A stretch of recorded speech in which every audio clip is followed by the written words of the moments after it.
forward today with a very, very important piece of the equation of performance wellness, and that is the audience.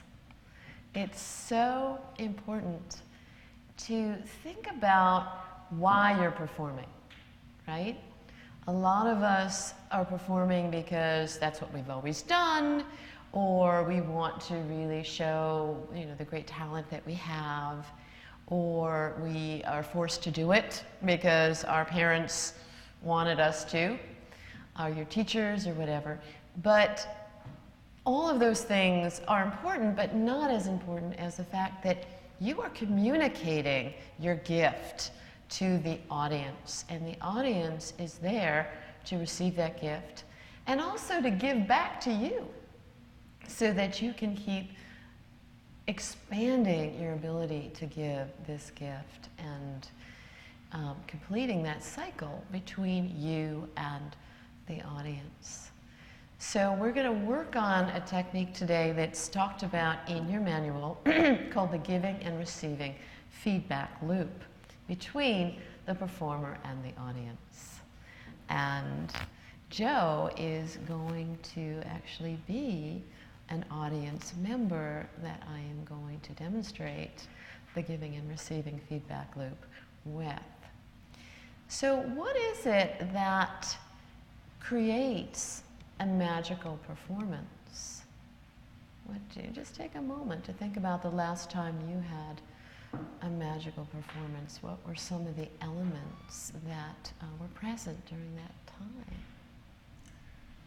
The energy in the room. Right. The energy, that's what it's all about, right? Have you ever had a performance where there was no energy? Yes, and it almost feels like a dry run, Yeah. like an empty hall, and that you're kind of going through blocking, or an element's missing. That's right. And it's not a full performance without the energy going both ways. Absolutely. Going both ways. So those of you that are watching, it's not enough just to be a good performer. You also have to learn how to be a good audience member. Have you thought about that? When you go to one of your friends' performances, do you sit there and start thinking about yourself and how, much better you are than them? Or are you looking at how their hair is not exactly perfect, or there's a wrinkle in their outfit or something? Are you sitting there judging? That is really what we want to start to correct in your own being an audience member.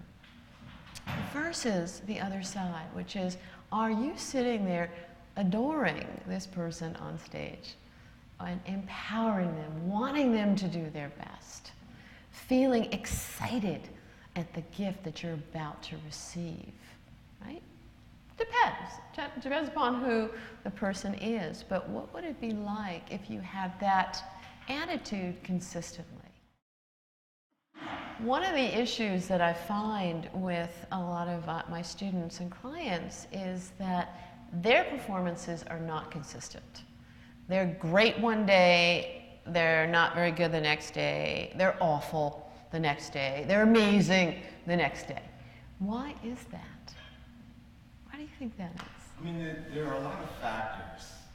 How much sleep you've had, the other performers on the stage, what kind of day they've had, Right. their energy, whether or not you have a good audience. I mean, an audience that's giving and they're in the moment feeds you and gives you more to play off of, as opposed to when you have a dead audience and you're almost pausing because you're expecting the laugh, which they were roaring the night before, and then you deliver the line the same way, and That's right.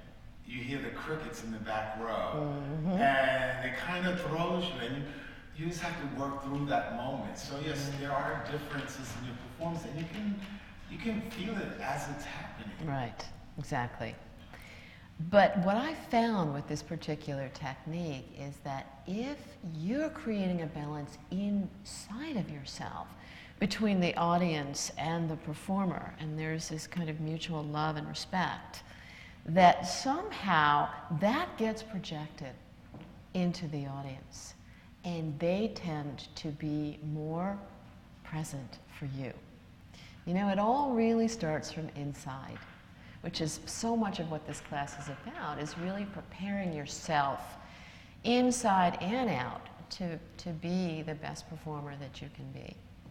So we're going to demonstrate now the experience of the giving and receiving feedback loop, where I'm going to start with being the performer, and Joe is going to be the audience. And so I am going to come into this relationship with this state of reverence, a state of, I'm going to give Joe a gift from my heart. And Joe is going to receive that gift from his heart. And if thoughts or judgments or fear or whatever comes up for you, you're going to try to bring yourself back to that place of, I am open to receiving your gift. And really what this is like a meditation. You know, when we meditate, we're receiving the gift of solitude, right? And of course, the mind doesn't always comply. The mind is like, well, you gotta do this and you gotta do this, and oh, well, that was terrible. And in meditation, you keep bringing it back to, you know, I am one, I am love, Om, whatever it is that you're focusing on. So this is kind of meditation in action. All right. So how you do this exercise, those of you at home, eventually I'd like you to find a partner, and you're going to sit with that person, you're going to look at them, you're going to try to take in the whole person and get a sense of what would this person enjoy right now. What is it that you have that you can give to your audience? And in this particular exercise, you're going to be improvising. You're going to be making up a gift. And you are going to receive it as best you can. And so when you do this at home, you'll prepare your audience with these directives to be mindful and in a receptive mode. And then we're going to switch, and then Joe is going to give a gift to me. And you will see how that feels to be on the other side. Okay.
Thank you.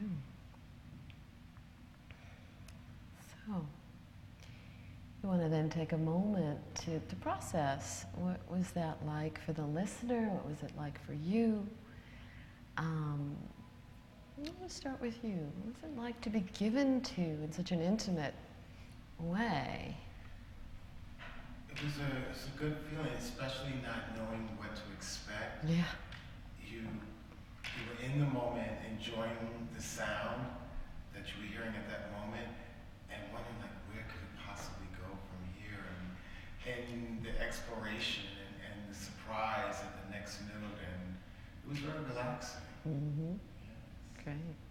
And so you were able to really stay with it and not, have your mind wander or whatever. Definitely. It was beautiful. I really felt that. I felt that you were anticipating and you were happily waiting for my gift. And there was no judgment, there was no sense of, oh, she's too close, or, I don't like that, or whatever. Especially since I thought you were going to play the drum. Surprise so you. You kind of switched it up on me. Surprised But it you. was a pleasant surprise. Yeah, okay. Definitely. Okay. Yeah, that's the thing. Sometimes you don't get what you expect from your performers. And you have to be ready for that. And the other part was to switch off some of the training that you receive as an actor. Because when you're watching a performance as an actor, you're supposed to enjoy it, yes, as an audience member. As an actor, you also, I would have blocked it differently. I would have done this differently. Right. I would have worn the hair this way. Right. That was so surreal. She should have been in a white gown with maybe a wind effect blowing through her hair. Right. So you start to redirect and re-choreograph and reset design. And that takes away from fully enjoying That's very what's true. happening. So to really be an audience member, you have to kind of turn off the training and really be the audience member. Yes. Sit and receive as opposed to sit and critique and rebuild and rewrite. Yes. Because while all that's happening, you're missing the beauty of the performance. That's right. Exactly. This is so important, Joe. The idea that you don't have to always be on, that you can enjoy the process of being an actor, of being a performer. And I think a lot of actors forget about that. A lot of musicians forget about that. They're in work mode. And the natural shifting of brain hemispheres from left brain to right doesn't happen in the workday. And that could lead to compulsive behaviors, addictions, things like that, because you never fully relax while you're working. And so this is a critical thing for all performers, to realize that they can give themselves permission to be a receiver of this wonderful thing that they do every day. Thank you for sharing that. Yeah. So, would you like to give this a try? Sure. You could play the drum, you could sing, you could dance. And I am going to receive the gift from you. One of the first dance classes that I took was an African dance class in a local community center. And there was this one rhythm that we used for many of the performances, but also for our warm-up. And it stayed with me over the years. And I'm going to see if I can actually remember to play it, because I've actually, as a dancer, I danced to it. I actually never played it.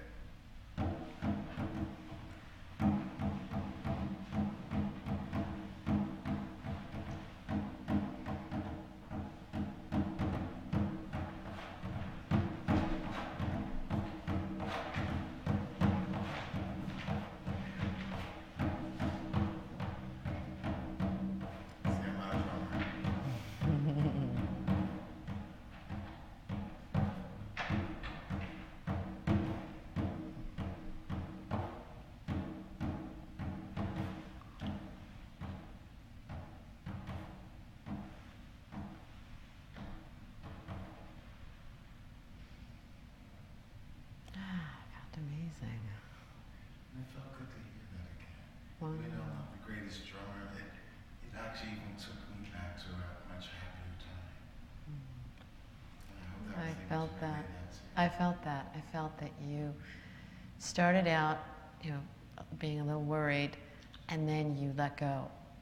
And you went to that place and you shared that with me. And you also, you took me somewhere. When you started slowing down, you were saying, it's okay to have a rhythm in your life, but it doesn't always have to be so fast. It was almost like therapy. That's how perceived your gift? It's releasing the New Yorker. It's what we call it. Many of my friends and I, we find ourselves racing around the city because that's what we do. Oh, no. You got to go to class, you have a meeting, you're meeting some friend, and after a while, you're running. Even when you're not going anywhere particular, or in a time frame, you're running. And then we'll find from this, and we're like, okay. It's lovely. And it's so much nicer because you can sit back and you can enjoy. Because when you're speeding, you have to pay more attention to where you're going. When you can look around, you can look up at the building, you can admire and appreciate the architecture that is all around the city. But when you're flying, this is where you are. Wow, that was such a great gift. And hopefully those of you that are watching were able to receive that gift. Those of you who are living in environments that are really fast-paced. And the rhythm, it's great that you played the drum because that drumming will directly affect your nervous system instantly, because our nervous systems are rhythmical, electrical, energetic things. And the other thing about this exercise, you probably weren't aware of this, but the intuition of choosing the drum and doing what you did, it didn't come from your rational mind. It came from your heart. You weren't thinking, oh, Louise is really stressed out. She needs to slow down. You weren't thinking that. But your heart picked that up in me and gave me that gift without any interaction with your rational conscious mind. And this is a big piece of improvisation. Whether you're musically improvising or dancing or acting or whatever, that we can heal our audiences through tuning into them and giving them this gift that we don't even know why we're giving it, but it comes out. And this is truly what happens with creative arts therapists a lot.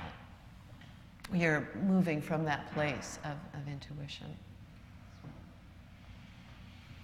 Okay, well, thank you for listening. I'm hoping that you will now find somebody that you'd like to give your gift to, either through singing, improvising on an instrument. If you don't have an instrument, you can make one.